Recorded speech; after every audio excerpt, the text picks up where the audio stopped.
Delhi Capitals की team से लोग काफी नाराज हैं। दिल्ली कैपिटल्स को भर भर के गालियां सुननी पड़ रही है। दिल्ली कैपिटल्स को खूब ट्रोल किया जा रहा है। वजह है दिल्ली कैपिटल्स ने रिप्लेसमेंट में जिस खिलाड़ी को बुलाया है उससे नाराज है। उससे नाराज नहीं है बल्कि वो जिस देश से आता है उससे नाराज है। बात हो रही है मुस्तफिजुर रहमान की जो आते हैं बांग्लादेश से। आपको पता ही होगा इंडिया और पाकिस्तान के बीच पिछले कुछ दिनों में क्या हुआ, और पाकिस्तान को जो सपोर्ट करने वाले देश थे उसमें चाइना, टर्की और बांग्लादेश जैसे कुछ देश थे।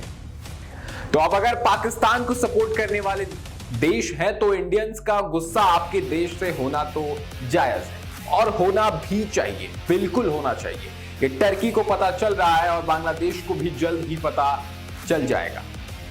बांग्लादेश से आते हैं मुस्तफिजुर रहमान, जिस वजह से लोग कह रहे हैं कि भैया किसी को भी बुला लेते, इतने सारे प्लेयर्स हैं, किसी को भी आप रिप्लेसमेंट के तौर पर बुला लेते या ना भी बुलाते, किसी इंडियन खिलाड़ी को खेलने का मौका दे देते तो क्या बिगड़ जाता। आखिर बचे तो 2 ही मैच हैं और ऐसी टीम के सामने बचे हैं जहां पे आप शायद मुस्तफिजुर रहमान को खिलाओ ही ना। तो मुस्तफिजुर रहमान को बुलाने की क्या जरूरत थी किसी बांग्लादेशी खिलाड़ी को बुलाने की। हालांकि वो अलग बात है कि पूरा का पूरा देश हमारे सैनिकों के शौर्य से बना हुआ है, हमारे सैनिकों की बहादुरी की निशानी है वो देश, हमने ही बनाया है उस देश को। लेकिन वो देश गद्दारी पे उतर आया और सच्चाई तो यही है कि कहीं ना कहीं अब ऐसे देशों के खिलाड़ियों को बुलाने की क्या जरूरत है, उन खिलाड़ियों को पैसे देने की क्या जरूरत है। इस वजह से लोगों का खूब गुस्सा दिल्ली कैपिटल्स पर उतरा है और दिल्ली कैपिटल्स को जमकर लताड़ा चाह रहा है। आपको क्या लगता है, क्या बांग्लादेश के खिलाड़ियों को बुलाना चाहिए इंडिया?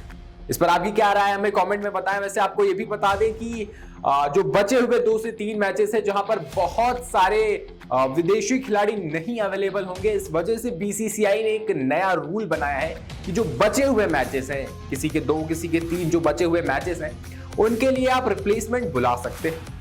आप किसी को भी रिप्लेसमेंट के तौर पर बुला सकते हैं, विदेशी खिलाड़ी, इंडियन खिलाड़ी, जो भी बुलाना है आपको। लेकिन इसमें कंडीशन यही है कि आप जिस खिलाड़ी को बुलाएंगे बचे हुए मैचेस के लिए, आप वो अगले साल वो खिलाड़ी आपकी टीम का हिस्सा नहीं होगा। यानी हो सकता है अगले साल आपको जो प्रोसेस होता है जहां पर आप खिलाड़ी रिलीज करते हो, ऑक्शन में खरीदते हो, ये जो प्रोसेस है वही फॉलो करना पड़ेगा, ना कि वो खिलाड़ी डायरेक्टली बाय डिफॉल्ट आपकी टीम का हिस्सा हो। ऐसा नहीं होने वाला है। तो ये जो अभी जो खिलाड़ी आएंगे 2 से 3 मैचेस के लिए, वो अगले साल अगर आप ऑक्शन में खरीदोगे तो आएंगे, वरना नहीं आएंगे। तो आपको क्या लगता है कि जो खिलाड़ी नहीं आएंगे और कौन से ऐसे खिलाड़ी हो सकते हैं जो रिप्लेसमेंट के तौर पर आपको लगता है कि आ सकते हैं?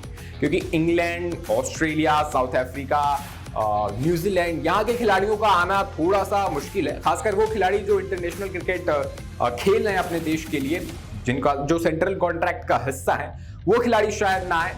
वैसे आईपीएल 17 तारीख से शुरू होने वाला, आपको एक बार फिर बता दें, ज्यादातर टीमों के खिलाड़ी अब रीग्रुप हो चुके हैं, प्रैक्टिस करना शुरू कर चुके हैं। बहुत सारे खिलाड़ी वापस भी आ रहे हैं। अभी हमने एंड्रे रसेल की स्टोरी देखी थी जहां पर वो वापस अपने देश आ रहे हैं। रॉयल चैलेंजर्स बेंगलोर के खिलाड़ियों ने प्रैक्टिस करना शुरू कर दी है, गुजरात के खिलाड़ियों ने प्रैक्टिस करना शुरू कर दी है, पंजाब के बहुत सारे खिलाड़ी गए ही नहीं थे कहीं। तो चीजें अब नॉर्मल होने वाली है। 17 तारीख से आईपीएल शुरू होने वाला है। बहुत सारे खिलाड़ी नहीं आएंगे, बहुत सारे नए खिलाड़ियों को हमें देखने को मिलने वाला है। तो ऐसे में आईपीएल को लेकर और मुस्तफिजुर रहमान को लेकर खासकर आपकी क्या राय है हमें कमेंट में जरूर बताएं। कि आपको लगता है मुस्तफिजुर रहमान को वापस टीम में लेना रिप्लेसमेंट के तौर पर सही फैसला था दिल्ली का, या दिल्ली को ट्रोल करना सही है? आपकी क्या राय है हमें कमेंट में जरूर बताएं। और ऐसी ही तमाम खबरों के लिए बने रहे हमारे साथ और देखते रहें GBN 24।